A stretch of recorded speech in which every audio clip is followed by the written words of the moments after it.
All right, let me ask you something. What the hell happened to abolishing homestead property taxes? 6 months ago, every politician in Tallahassee was falling all over themselves, talking about ending rent to the government and true home ownership. It sounded like we were going to have our revolution. Now, if you've been watching the circus in Tallahassee this week, you're probably about as confused as I am. Instead of that revolution, we got a menu of 8 different half measures and one nuclear option with a poison pill. The governor's fighting with the speaker, the Senate's worried about rural roads, and there's talk of a special session because nobody can agree on anything. Here's what probably nobody in power wants to admit. You can't just snap your fingers and make property taxes disappear. I wish you could. God knows I wish you could. But there are billions with a B in bond debt, teacher salaries, police pensions, all tied up to that tax revenue. You can't just delete it and hope for the best. You have to replace it. And that's the part nobody wants to talk about because it's hard. But here's the thing, and this is coming from someone who's closed hundreds of real estate transactions and watched families lose their homes over tax bills they couldn't pay. We can do this. Right now, we've got a perfect storm. A term-limited governor who wants a legacy, a fired-up populace that's done paying rent on homes they supposedly own, and a state budget that's actually in the black for once. This is our shot. Maybe our best shot. Maybe our only shot. But we've got to stop playing political games and start acting like adults who can do basic math. Stay with me. By the end of this video, I'm going to show you the exact numbers on how we get to zero property taxes, protect your home from foreclosure forever, and do it all without turning Florida into a ghost town. First, we need to talk about the trap they're setting for us. A new poll came out this week from the Florida Policy Institute asking voters, what's your top priority? 63% said property insurance. Only 32% said property taxes. And immediately, the lobbyists and the media started saying, see, nobody really cares about tax cuts. Let's just focus on insurance. That is, and I'll tell you why. Look, I get it. My insurance premium had gone up 80% over the last couple of years. Yours probably did too. Insurance is an absolute crisis. But here's the difference, and this is what's important. Insurance is a global private market problem. It involves reinsurance markets in London, litigation reform, catastrophic weather modeling. It's a massive, slow-moving ship. The legislature has already passed 3 different insurance bills, and premiums have still gone up. But there's some good signs coming. Citizens and some other carriers have announced rate reductions. I'm going to cover that in another video soon. But property taxes, that is 100% in the legislature's hands. They write the law. They set the rates. They could fix this in 2026 by putting a common sense proposal on the ballot and allowing us to vote on it. So why? And I want you to really think about this. Why are they making us choose between these two things? You know what I tell my clients when they're struggling with both problems?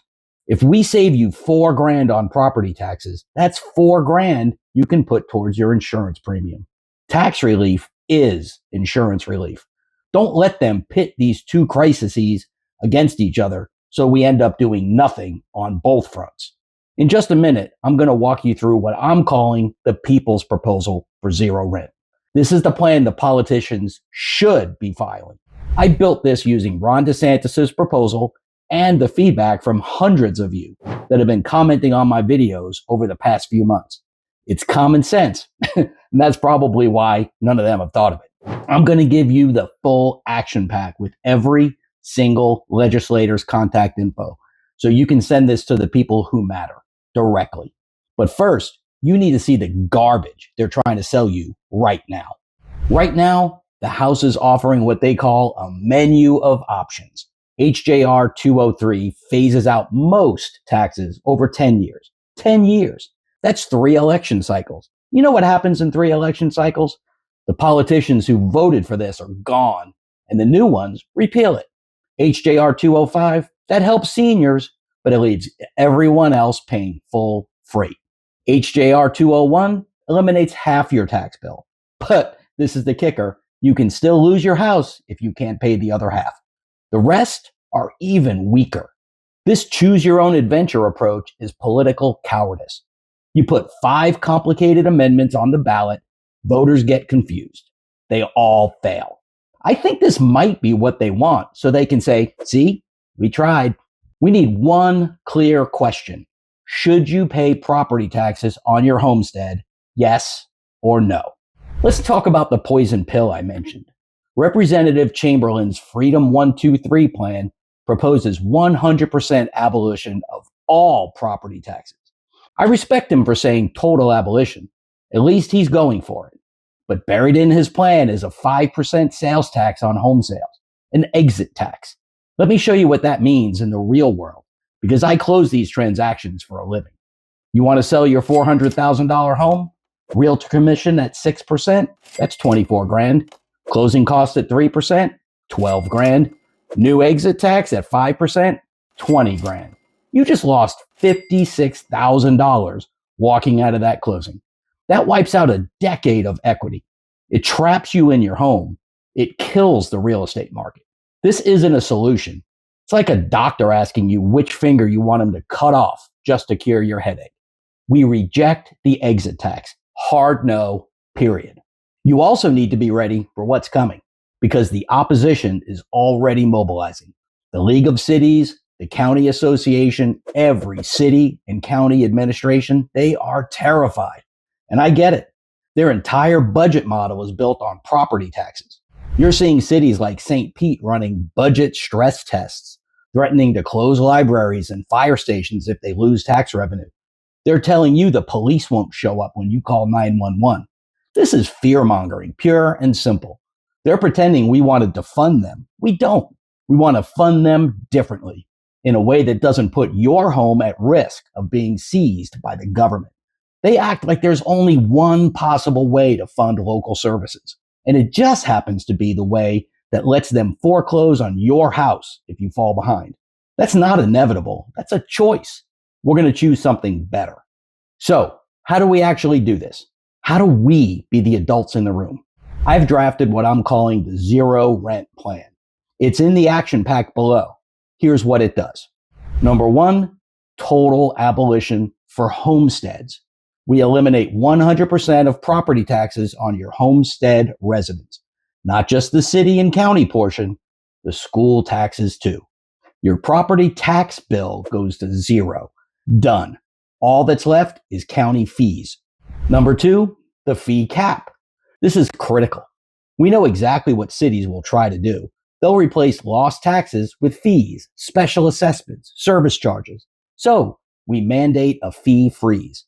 Local governments cannot create new categories of fees beyond what exists today. And here's the key. Any fees they do collect, garbage, fire service, stormwater, CDDs, must go in a strict lockbox.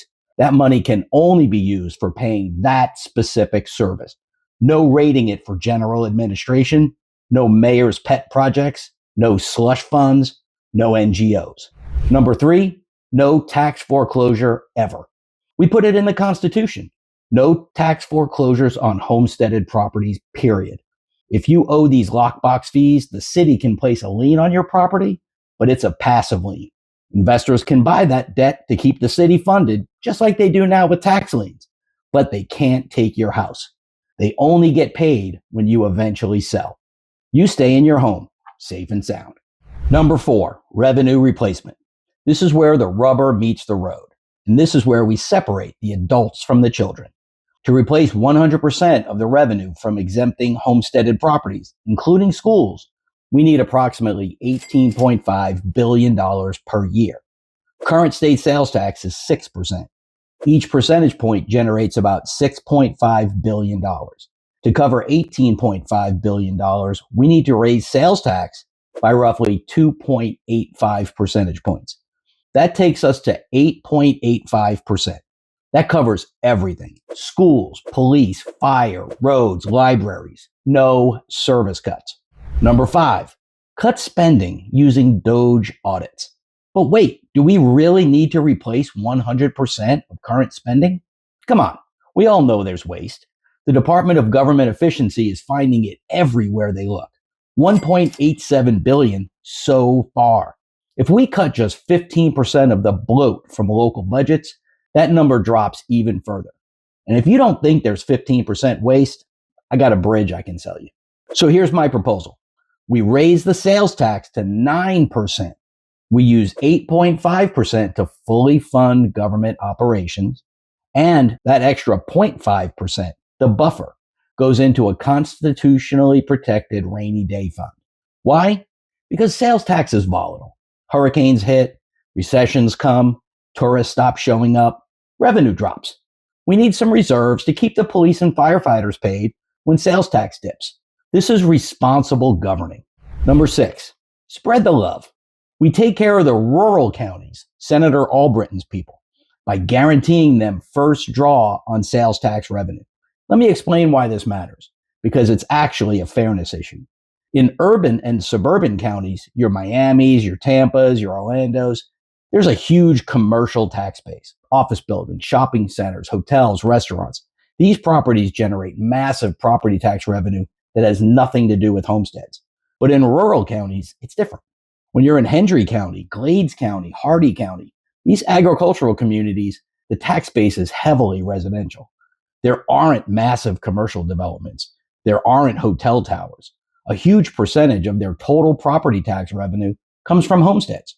So when we eliminate homestead taxes, urban counties lose maybe 40, 50% of their revenue base because they've got that commercial cushion.